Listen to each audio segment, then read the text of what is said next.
Hello dear students, आज हम पढ़ने जा रहे हैं the rise of nationalism in Europe का चैप्टर फर्स्ट, जिसका टाइटल है the French revolution and the idea of the nation. यानी जो फ्रांस की क्रांति और नेशन का जो विचार है, राष्ट्र का विचार, उसके बारे में, और इनका आपस में संबंध क्या है। और जैसा कि आप जानते हैं कि राष्ट्र, यहीं पर हमको सुनने में आ रहा है कि जब फ्रांस की क्रांति हुई, उसके बाद से ही राष्ट्र का शब्द का उत्पत्ति हुआ। और इसके पहले क्या था? तो इसके पहले राजा हुआ करते थे, राज्य हुआ करता था। राष्ट्र की धारणा बिल्कुल नहीं थी। तो राज्य से क्या आपत्ति थी, क्या दिक्कत थी, क्या परेशानी थी कि हमको नेशन की आवश्यकता हुई? तो थोड़ा सा आप समझ लीजिए कि पहले के समय में राजा को सुरक्षा की भावना से समाज के ही लोगों ने बनाया था अपनी रक्षा के लिए। लेकिन वही राजा जब स्वेच्छाचारी हो गया तो लोगों ने सोचा कि अब राजा को हटा देना चाहिए। अब समाज में दो चार लोग मिलकर राजा को हटाना संभव नहीं था, क्योंकि राजा के पास पूरी सेना थी और राजा का मुकाबला करना किसी आम आदमी की बस की बात नहीं थी। दो चार लोग मिलकर राजा को कैसे हटा सकते थे? तो वो राजा जिसको जनता ने ही नियुक्त किया था, अब जनता ही चाहती थी कि राजा ना रहे। अब ना रहे तो सिर्फ सोचने से तो नहीं होगा। तो जो प्रबुद्ध वर्ग था, प्रबुद्ध वर्ग ने, बुद्धिजीवी वर्ग ने सोचा, और जो दिक्कत में थे, परेशानी में थे, जो लोग तंग आ चुके थे मोनार्की सिस्टम से, उन्होंने सोचा कि मोनार्की को हटाना है तो हम सबको एक होना होगा। और ये जो एक होने की भावना थी, इसी को लोगों ने राष्ट्र का नाम दिया कि हम लोगों की सबकी आइडेंटिटी एक है। बहुत सारे प्रैक्टिसेस, बहुत सारे मेजर्स लिए गए कि कैसे हम सब एक हो जाएं और मिलकर राजा का विरोध करें। और ये कोई सोची समझी स्कीम नहीं थी, अचानक से ये घटना घटी थी। लेकिन मेन सार यही है कि जिस राजा को हमने अपनी रक्षा सुरक्षा के लिए पद दिया था और राज्य बनाया था, तो राजा अब स्वेच्छाचारी हो गया है, उसको हटाना है। और उसको हटाने के लिए हमको एक राष्ट्र बनना पड़ेगा, एक होना पड़ेगा, सबको मिलकर एक पूरी शक्ति बनना पड़ेगा। राजा की डबल तिबल नहीं, तो राजा से कम शक्ति वालों को तो राजा सुनने वाला ही नहीं है, एब्सोल्यूट है वो, उस पर कोई अंकुश नहीं है, वो सबका दमन कर देगा। तो इसलिए लोगों ने सोचा कि हम सब एक हो जाएं, हम सब राष्ट्र बन जाएं। तो यही विचार है राष्ट्र का। चलिए हम लोग आगे पढ़ते हैं, इसको समझ में आएगा। द फर्स्ट क्लियर एक्सप्रेशन, जो पहली अभिव्यक्ति थी ऑफ नेशनलिज्म, राष्ट्रवाद की, came with the French revolution. किसके साथ आई ये? फ्रांस की क्रांति के साथ आई। राष्ट्रवाद की सबसे पहली अभिव्यक्ति, और स्वच्छ, साफ साफ लोगों को समझ में आया कि बस अब राष्ट्रवाद आ चुका है। इन 1789 में हुआ था ये। और France, as you would remember, आपको याद होगा, was a full fledge territorial state in 1789 under the rule of the absolute monarch. जब मोनार्क का शासन चल रहा था, जब मोनार्क अभी समाप्त उसके पद को नहीं किया गया था, तब तक उस समय भी वॉज ए फुल फ्लेज्ड, यानी पूरी तरह विकसित प्रादेशिक राज्य था। किसके अधीन रहकर? निरंकुश मोनार्क के अधीन रहकर। और the political and constitutional changes that came in the wake of French revolution. अब जितनी भी राजनीतिक और संवैधानिक परिवर्तन आए, अब जैसे मोनार्क को जब हटा दिया गया था तो अलग अलग प्रकार की सरकारें क्रम से एक के बाद एक बनने लगी। सबसे पहले हमने देखा नेशनल असेंबली बनी है, स्टेट असेंबली की जगह उसका नाम बदल दिया गया था। फिर उसके बाद डायरेक्टरी, फिर उसके बाद काउंसिल। तो समय समय पर फ्रांस में बहुत सारे परिवर्तनों को देखा गया है। वही बात की जा रही है कि एब्सोल्यूट मोनार्क के समय तो भाई फुल फ्लेज्ड था, टेरिटोरियल स्टेट था फ्रांस। और आगे इस क्रांति के दौरान, क्रांति के परिणाम स्वरूप बहुत सारे पॉलिटिकल एंड कॉन्स्टिट्यूशनल चेंजेस आए। और that came in the wake of the French revolution, France की क्रांति के दौरान आए, led to the transfer of sovereignty यानी स्थानांतरण, संप्रभुता, जो संप्रभुता यानी जो शक्ति थी, सेना की शक्ति, हर प्रकार से जो ताकतवर था मोनार्क, तो मोनार्क की जो भी शक्ति थी, पूरा शक्ति उसका ट्रांसफ़र हो गया कहाँ? फ्रॉम मोनार्की, मोनार्की से ट्रांसफ़र हो गया कहाँ? To a body of French citizens, to a body of French citizens यानी निकाय, फ्रेंच नागरिकों के निकाय में। मोनार्क के पास जितनी भी शक्ति थी वो सारी शक्तियाँ अब बॉडी ऑफ फ्रेंच सिटीजन्स के पास ट्रांसफ़र हो गई थी। फ्रेंच सिटीजन्स की बॉडी हम जानते हैं नेशनल असेंबली, लोगों से ही बनी थी, लोगों के बीच के व्यक्ति थे और लोगों का ही निकाय था जो उनका प्रतिनिधित्व कर रहे थे। आप समझ पा रहे होंगे कि जो भी राजनीतिक और संवैधानिक परिवर्तन हुए और जो फ्रेंच रेवोल्यूशन के द्वारा ही हुए, इसके पहले तो कोई परिवर्तन का कोई सोच भी नहीं रहा था।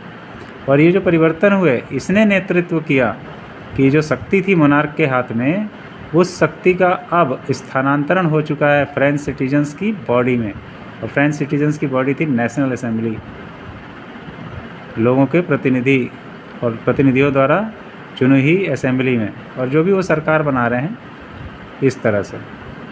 तो अब मोनार्क की शक्ति का ट्रांसफ़र लोगों के निकाय में चला गया है, हो गया है। और the revolution proclaimed that it was the people, और जो क्रांति हुई, क्रांति ने घोषणा कर दी। अब क्रांति कोई व्यक्ति तो नहीं है, जैसे क्रांति ने घोषणा कर दी, मतलब कि क्रांति जब हुई तो लोगों को समझ में आ गया, लोगों के अंदर ये सोच हो गई, पूरे यूरोप में विचार होने लगा कि the revolution proclaimed that it was the people who would henceforth constitute the nation and shape its destiny. अब लोग समझ चुके थे, क्रांति ने घोषणा कर चुकी थी कि अब ये लोग ही हैं, it was the people, it was the people, ये लोग ही हैं हु वुड हैंसफोर्थ, इस प्रकार राष्ट्र का निर्माण करेंगे, एंड शेप इट्स डेस्टिनी, और इसकी नियति भी तय करेंगे फ्रांस की। तो आप समझ पा रहे होंगे इस पैराग्राफ में ये बताया गया है कि सबसे पहले राष्ट्रवाद की जो साफ साफ अभिव्यक्ति हो चुकी थी 1789 में, जो फ्रांस की क्रांति हुई थी। और फिर बोला गया है कि आपको याद होगा कि उस समय भी एब्सोल्यूट मोनार्क के अधीन रहते हुए भी फ्रांस पूरी तरह विकसित एक प्रादेशिक राज्य था, बहुत सारे प्रदेशों में बटा हुआ था, बड़ा क्षेत्र था। और जैसे ही फ्रांस की क्रांति आई तो फ्रांस की क्रांति के द्वारा जो राजनीतिक और संवैधानिक परिवर्तन हुए, उसने नेतृत्व किया कि राजा की जितनी भी शक्ति थी, मोनार्क की जो भी शक्ति थी, अब लोगों के निकाय के पास आ गए। निकाय हम समझते हैं एक ग्रुप है लोगों का, चुने हुए लोगों का ग्रुप, निकाय। जैसे हमारे यहाँ होती पंचायत, जिला पंचायत, नगर पंचायत, ग्राम पंचायत, है ना, तो वहाँ पे थी एस्टेट असेंबली, नेशनल असेंबली। तो लोगों के निकाय के पास आ गई थी मोनार्क की ताकत। और उसके बाद हमने पढ़ा कि जो क्रांति है वो घोषित कर चुकी थी। क्रांति के द्वारा लोगों को समझ में आ गया था, लोग अब महसूस करने लगे थे कि अब लोग ही हैं जो राष्ट्र का निर्माण करेंगे, फ्रांस के राष्ट्र का निर्माण करेंगे और इसके भाग्य को भी तय करेंगे, इसकी नियति को तय करेंगे कि आगे फ्रांस में क्या होगा। अब हम लोग आगे पढ़ते हैं, आगे नेक्स्ट पैराग्राफ को। तो ठीक है बच्चों, अब नेक्स्ट पैराग्राफ पढ़ते हैं। फ्रॉम द वेरी बिगनिंग, यानी फ्रॉम द वेरी बिगनिंग यानी शुरुआत से ही द फ्रेंच रिवोल्यूशनरीज, जो फ्रांस के क्रांतिकारी थे, introduced various measures and practices, यानी उन्होंने शुरुआत की, बहुत सारे तरीके अपनाए, बहुत सारे अभ्यास किए, समाज में काम किए ऐसे, that could create a sense of collective identity amongst the French people, जो कर सकी लोगों में कलेक्टिव आइडेंटिटी की सेंस को क्रिएट करने में अपना योगदान दे सकी। ऐसे बहुत सारे काम इन्होंने किए थे, बहुत सारे मेजर्स अपनाए थे, बहुत सारे ऐसे काम, जैसे लोगों को, जैसे जो पत्रकार हैं, पत्रकार अपने समाचार पत्र में कुछ छापते थे, कुछ पत्रिकाएं छपती थी, वो लोगों को पढ़कर सुनाते थे। इसके अलावा जैसे जो पढ़ नहीं सकते तो उनको खुद पढ़ के सुनाया जाता था। और कैसे लोगों को एक करना है उसके लिए प्रैक्टिसेस, बहुत सारे अभ्यास इन्होंने किए, बहुत सारे उपाय अपनाए कि कैसे हम लोगों को एक करें और एक राष्ट्र बने और मोनार्की को हटाएं। तो फ्रॉम द वेरी बिगनिंग, यानी बहुत पूरी पहले से ही, शुरुआत से ही द फ्रेंच रिवोल्यूशनरी इंट्रोड्यूस्ड, यानी उन्होंने शुरुआत की, बहुत सारे उपाय ऐसे लाए और उसी के द्वारा कलेक्टिव आइडेंटिटी वाली जो फीलिंग थी, जो सेंस था, समझ थी कि हम सब एक हैं, इसको जागृत कर पाए लोगों के बीच में। और इन्हीं में से एक the ideas of la patrie means the fatherland. जैसे हमारे हिंदुस्तान में हम लोग बोलते हैं मातृभूमि, जन्मभूमि, मदरलैंड भी कहा जाता है, वैसे ही फादरलैंड। यहाँ पर कहा गया the ideas of la patrie and le citoyen means the citizen emphasised. समझ गए होंगे आप कि ये हमारे पुरखों की ज़मीन है। ये उन लोगों ने एक आइडिया, एक विचार ऐसा अपनाया था उस समय लोगों को एक करने के लिए, एक राष्ट्र बनाने के लिए, कि the ideas of la patrie the fatherland, यानी ये हमारे पुरखों की भूमि है, हम सब एक हैं, हमारा सबका इतिहास एक है, हमारे पूर्वजों ने जो लड़ाइयाँ लड़ी, जो काम किए, सब हमारे फ्रांस के लिए, हम लोगों के लिए किया, और हम सब एक हैं, हम सब इसके नागरिक हैं। और ये वाली जो भावना थी, इसने लोगों को बहुत प्रेरित किया, emphasised the notion of A United community. और इसी ने लोगों को एक बनाने में, नोशन, इस विचार ने, कौन से विचार ने, ला पैट्री एंड ले सिटोयन, यानी हम हमारे पुरखों की भूमि है और हम इसके नागरिक हैं। अब इस विचार ने एक नए विचार को जन्म दिया, क्या, ऑफ ए यूनाइटेड कम्युनिटी, कि अब हम एक समुदाय हैं, हम सब एक हैं।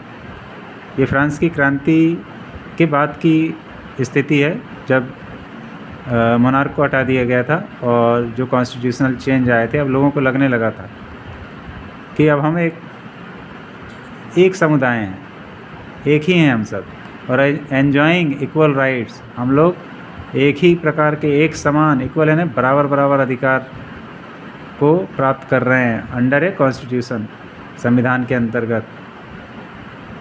और ए न्यू फ्रेंच फ्लैग, अब फ्रेंच का एक नया झंडा, ट्राई कलर जिसको बोला गया, the tricolour was chosen to replace the former royal standard. अब नए झंडे को चुना गया, ट्राई कलर को, किसके स्थान पर, जो रॉयल स्टैंडर्ड, जैसे पहले मोनार्क का कोई चिन्ह था उसको स्टैंडर्ड, मानक बोला गया, रॉयल यानी जो राजा का चिन्ह था उसको बताता था। तो लोगों को एक करने के लिए पहले ही, अभी मोनार्क हटा नहीं था, उसके पहले भी इन्होंने चूज़ कर लिया था कि ये होगा हमारा झंडा। तो ये झंडे वाला विचार भी लोगों के एक करने में बहुत बड़ा योगदान दिया इसने। The states general was elected by the body of active citizens. अब आप जानते हैं एक्टिव सिटीजन्स, अब एक्टिव सिटीजन्स कौन है, वही जो असेंबली में बैठे हुए लोग हैं, क्योंकि वही चुन रहे हैं। स्टेट जनरल को was elected by the body of, हाँ, एक्टिव सिटीजन्स। तो स्टेट जनरल जो थे, अब स्टेट जनरल को कौन चुनता था, जो लोगों का निकाय था, लोगों में जो देखा गया कि जो समझदार लोग हैं। और जानते हैं हम कि वहाँ पे सबको वोट डालने का अधिकार नहीं था, महिलाओं को भी वोट डालने का अधिकार बहुत बाद में मिला। जिनके पास संपत्ति नहीं होगी वो वोट नहीं डाल सकते हैं, अपना मत नहीं दे सकते। तो यहाँ एक्टिव सिटीजन्स के निकाय की बात उस निकाय से की जा रही है, उस समूह से की जा रही है कि जिनको वोट डालने का अधिकार है, जो स्टेट जनरल को चुन सकते हैं। तो उन्होंने चुना, the state general was elected by the body of active citizens and renamed, और स्टेट जनरल को नया नाम दे दिया गया, द नेशनल असेंबली। ठीक है, समझ पा रहे हैं आप। न्यू हिम्स वर कॉम्पोज्ड, हिम्स यानी भजन होता है, जैसे देशभक्ति,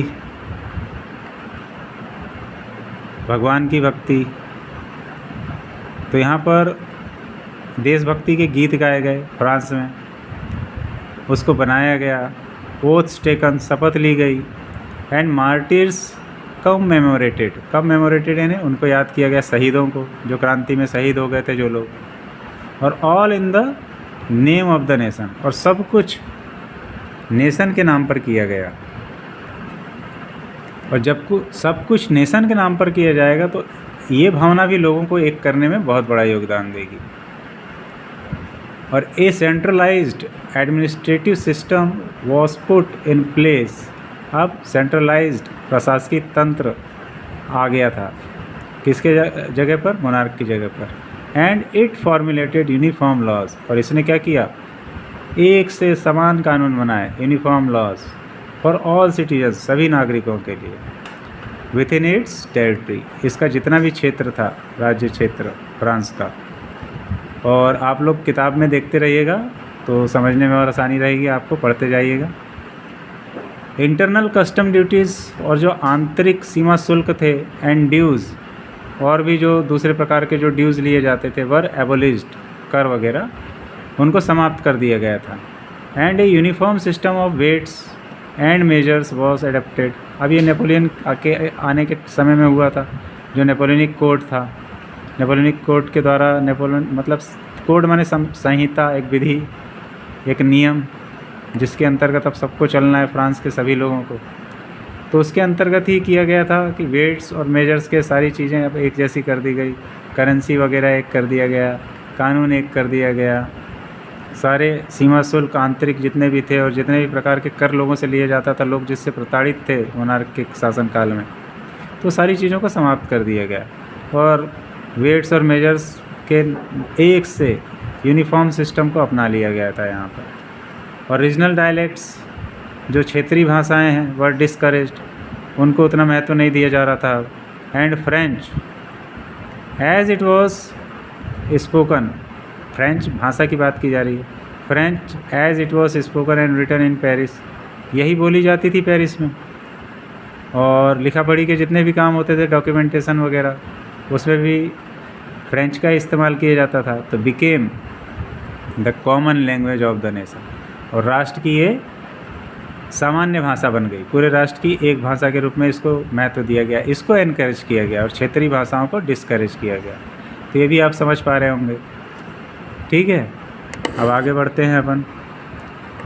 द रिवोल्यूशनरीज फर्दर डिक्लेयर्ड, अब उन्होंने निर्णित कर दिया, क्या निर्णित कर दिया क्रांतिकारियों ने, that it was the mission, यानी ये उद्देश्य था किसका, क्रांति का, एंड द डेस्टिनी, और यही लक्ष्य था, यही नियति थी, ऑफ द फ्रेंच नेशन, जो फ्रांस का राष्ट्र है, इसने जो फ्रांस की क्रांति को हमने शुरू किया और इसको अंजाम दिया, इसका क्या था मिशन, इसका उद्देश्य क्या था कि हमको मोनार्क को ख़त्म करना है वहाँ पर, है ना।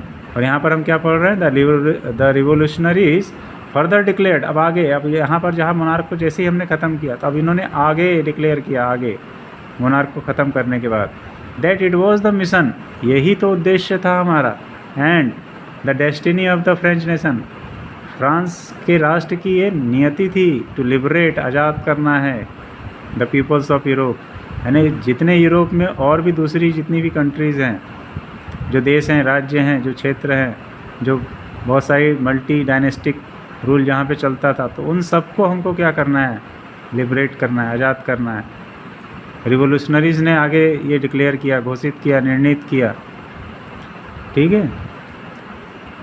और किससे, तो फ्रॉम डेपोटिज्म, जो जितने भी तानाशाह लोग हैं, डेस्पोटिज्म लोगों से, जो भी तानाशाह लोग हैं, उनसे यूरोप के लोगों को आज़ाद करना है। इन्होंने बताया कि हमारा ये क्या है, उद्देश्य, और यही नियति है फ्रांस की, और इसीलिए तो क्रांति हुई थी। इन अदर वर्ड्स, दूसरे शब्दों में हम ये भी कह सकते हैं कि to help other peoples of Europe to become Nations.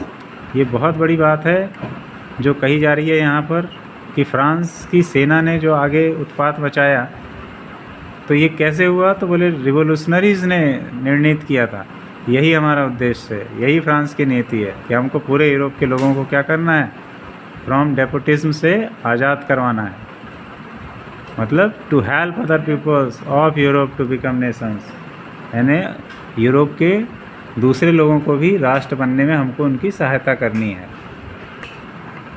मैं उम्मीद कर रहा हूँ बच्चों आपको समझ में आ रहा है, और मैं थोड़ा कोशिश कर रहा हूँ जल्दी जल्दी समझाने को, तो बहुत कुछ है कि आपको बिल्कुल अच्छे से समझ में आ जाए, लेकिन चैप्टर भी बहुत बड़ा है, इसलिए अपन जल्दी जल्दी करें तो अच्छा रहेगा। चलिए आगे पढ़ते हैं अब। When the news of the events in France reached the different cities of Europe, अब जो घटनाएं घट रही थी फ्रांस में, reached the different cities of Europe, जब यूरोप के अलग अलग शहरों में पहुंची, तो क्या हुआ, students and other members of educated middle classes, तो जो विद्यार्थी थे और अदर मेंबर्स ऑफ एजुकेटेड यानी पढ़े लिखे मिडिल क्लास के वर्ग, मिडिल क्लास यानी मध्यम वर्ग पैदा हुआ था वहाँ, एक तरह से नए रूप से जन्मा था वहाँ पे पढ़े लिखे लोगों का फ्रांस में। क्रांति के ही दौरान ये सब हुआ था। पहले तो लोगों को कुछ उतने साधन नहीं थे, जैसे जैसे लोग क्रांति वाली बात समझने लगे, राष्ट्र वाली बात समझने लगे, अच्छे साधन विकसित होने लगे, लोगों को पढ़ने का मौका मिलने लगा, आगे बढ़ने लगे उस तरह से। तो अब जितने भी एजुकेटेड लोग हैं और स्टूडेंट्स हैं, विद्यार्थी हैं मध्यम वर्ग के, तो began setting up Jacobin clubs. अब इन्होंने जैकोबिन क्लब्स बनाने शुरू कर दिए। जैकोबिन्स क्लब क्या थे? जैकोबिन्स क्लब प्रबुद्ध विद्वान पढ़े लिखे लोगों का एक संगठन था, जिसके द्वारा ये चर्चा किया करते थे कि हमको क्या करना चाहिए, अपने देश के लिए क्या उचित है, किसकी सरकार बनना चाहिए। इनका विधानसभा में वहाँ की, जैसे हमारे यहाँ विधानसभा होती है ना, असेंबली, जो उसको वहाँ नेशनल असेंबली सभा, वहाँ पर किसको चुनना है किसको नहीं चुनना है, तो इनका बहुत बड़ा योगदान था सरकार के बनने और बिगड़ने में।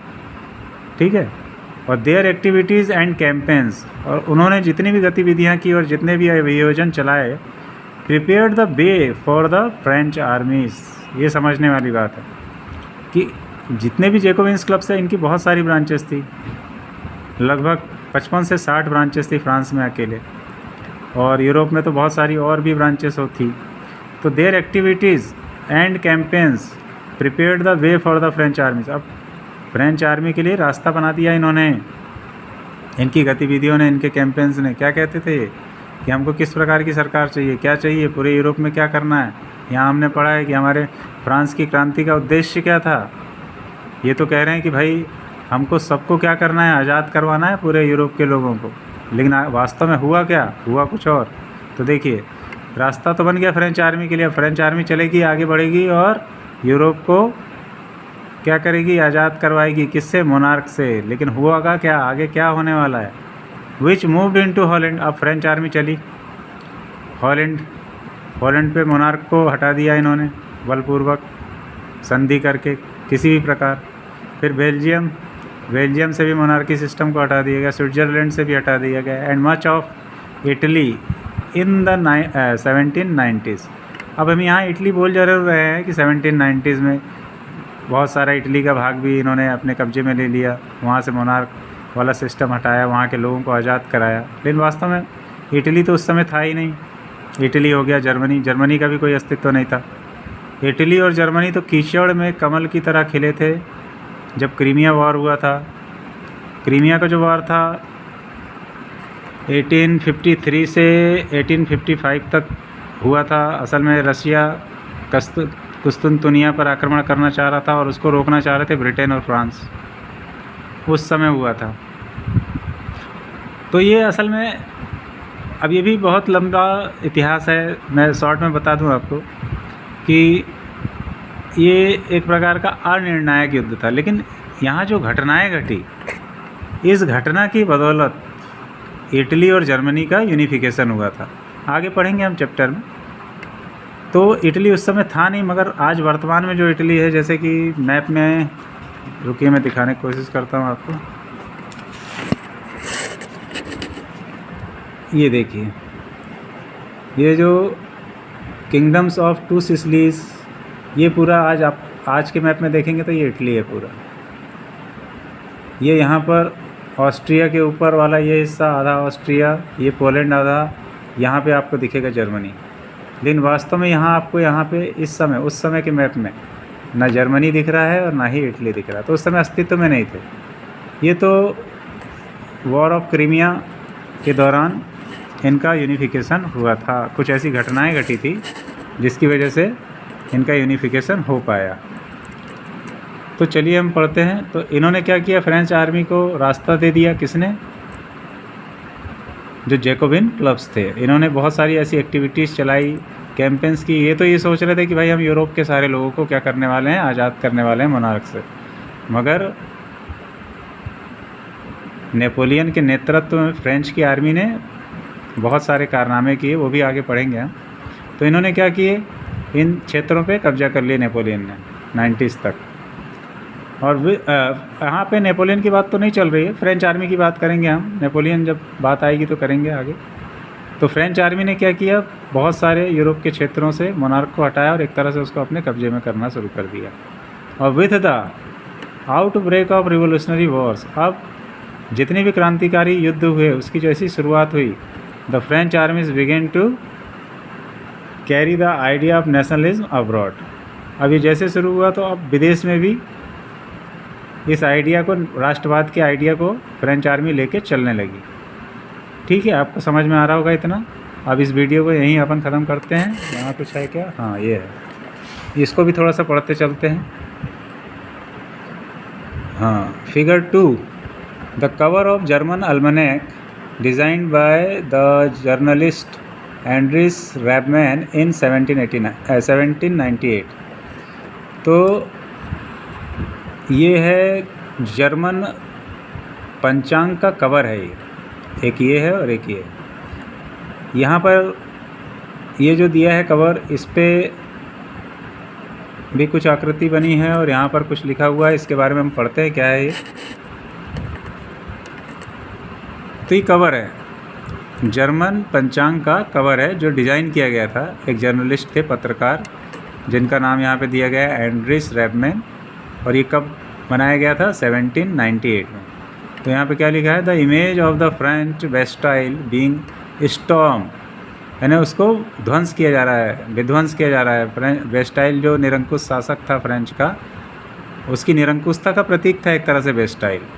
तो the image of the French Bastille being stormed, यहाँ पे देखिए, इसको गिराया जा रहा है, ध्वस्त किया जा रहा है, देख पा रहे होंगे आप। और बाय द रिवोल्यूशनरी क्राउड, जो क्रांतिकारियों की भीड़ है उनके द्वारा।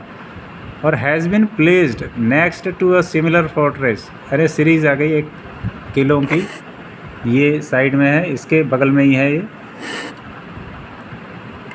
तो next to a similar fortress mean to represent the bastion of despotic rule in the German province of Kassel। अब यहाँ पे ये कहा जा रहा है कि यहाँ पर जो किले हैं, ये जो फोर्ट बताए जा रहे हैं, ये वाला फोर्ट है जो जर्मन में कैसल में, ये सेंटर जर्मनी में है। और जैसे इसका ध्वंस हुआ है, ये जो फ्रांस में था बेस्टाइल, ये निरंकुशता का प्रतीक था, उसी तरह से बोले ये भी जितने ये किले दिख रहे हैं, सीरीज़ दिख रही है किलों की जर्मन में, जो सेंटर जर्मनी में स्थापित है, ये भी एक तरह का सिंबल है मोनार्की के अत्याचारों का, उसकी निरंकुशता का।